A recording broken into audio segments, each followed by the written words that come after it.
Graça e paz, queridos irmãos, esse é o canal Discipulando pela Bíblia.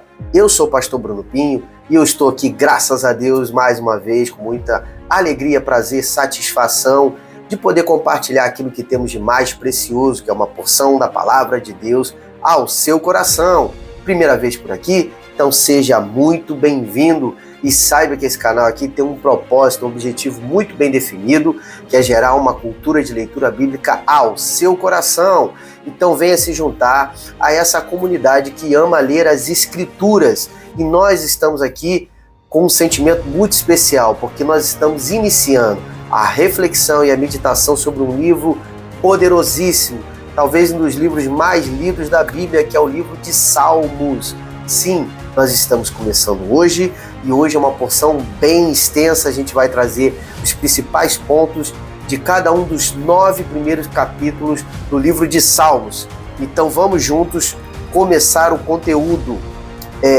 Aqui nós vamos ler uma das porções mais lidas, amadas e cantadas de toda a Bíblia, logo nesse início do livro de Salmos. São palavras que expressam, emoções profundas, falando sobre confiança, medo, alegria, arrependimento, louvor e esperança. Então, é uma série de sentimentos ali tratados de forma poética, de forma de cânticos, algo que realmente mexe com as emoções humanas. Então agora eu quero que você prepare o seu coração, porque chegou a hora de mergulharmos juntos em mais um Discipulando pela Bíblia.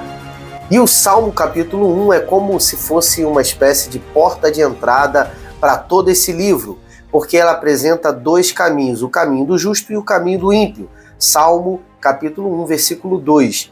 Antes tem o seu prazer na lei do Senhor, e na sua lei medita de dia e de noite. Então está falando daquele que é o justo. O justo, ele tem a característica, ele tem o desejo, o prazer de quê? De meditar na lei do Senhor. Já o ímpio despreza as verdades de Deus. O justo aqui é comparado a uma árvore plantada junto a ribeiro de águas. Já o ímpio, ele é comparado com uma palha, a qual vem o vento, espalha e tudo é perdido, tudo é destruído.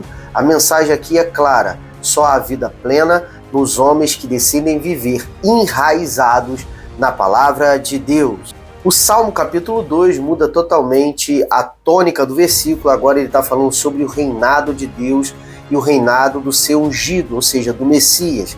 Mesmo que os povos se levantem contra os ensinamentos de Deus, Salmo capítulo 2 fala que Deus está no controle. Esse salmo é considerado também como um salmo messiânico, sim, porque ele aponta para o Filho de Deus que há de herdar todas as nações da terra.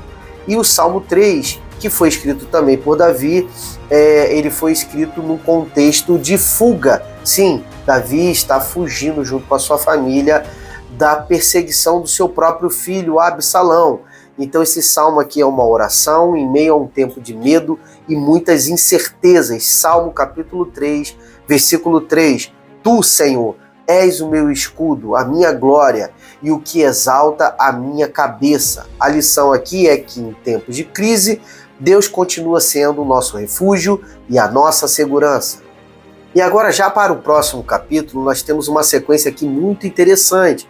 Isso porque o Salmo capítulo 4 é uma oração a respeito, uma oração da noite, para as coisas da noite. E o Salmo capítulo 5 é uma oração para as coisas da manhã. Isso é bem interessante, você pode ler esses dois salmos e fazer um paralelo.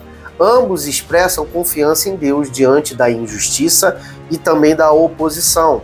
Salmo capítulo 4, verso 8.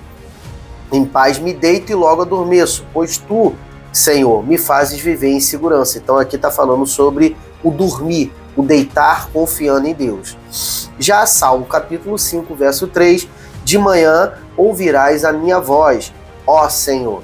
Aqui está falando o salmista que na parte da manhã ele vai se direcionar primeiro ao Senhor. Olha que coisa interessante. Mesmo sendo alvo de mentiras e ataques, que também está no meio desses salmos, o salmista escolhe confiar em Deus. Ele sabe que Deus ama a justiça e ouve aqueles que o buscam com sinceridade.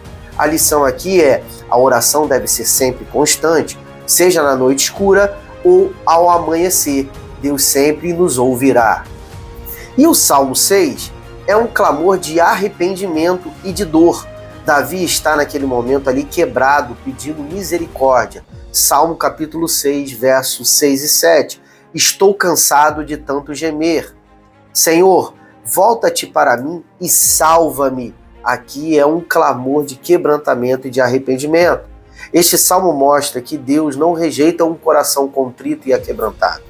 A dor é real, mas também é um dos caminhos para a restauração. A lição aqui é: devemos ser sinceros com Deus, pois certamente Ele acolhe o nosso pranto. E no Salmo capítulo 7, Davi clama por justiça diante de falsas acusações. Ele declara que Deus é um juiz justo.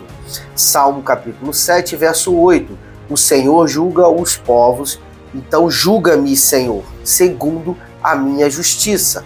Já o Salmo 8, o salmista acaba mudando um pouco o tom, porque aqui é um salmo de louvor à majestade de Deus e ao valor do ser humano que foi gerado, simplesmente imagem e semelhança de Deus. Mesmo pequeno diante da criação, o ser humano foi coroado de glória por Deus. Então isso é um convite ao quê? À adoração, ao agradecimento por Deus ter nos feito imagem e semelhança dele. Já no Salmo capítulo 9, Davi celebra a justiça de Deus que julga as nações e é um refúgio para os oprimidos. E no Salmo 9, Davi ali ele celebra a justiça de Deus que julga as nações e acaba o Senhor sendo um refúgio para todos os oprimidos. Salmo capítulo 9, verso 9. O Senhor é refúgio para os oprimidos, uma torre segura na hora da adversidade.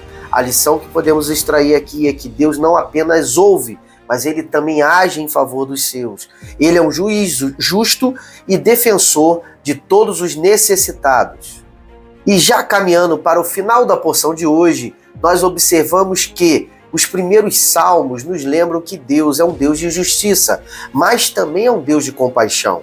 Ele conhece o caminho do justo, ouve o clamor do arrependido e também ele se torna um refúgio em tempos de angústia.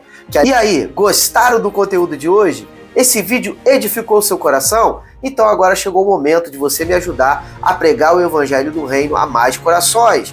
Você pode fazer isso de forma gratuita, somente curtindo, comentando, compartilhando e principalmente se inscrevendo nesse canal. Para quê? Para que esse vídeo se torne mais relevante e mais pessoas possam ser abençoadas por um conteúdo genuíno da Palavra de Deus. E agora chegou o momento de me despedir de todos vocês, deixando a graça e a paz do Senhor Jesus e dizendo que amanhã, se assim o Senhor permitir, nós retornaremos com muito mais. Shalom!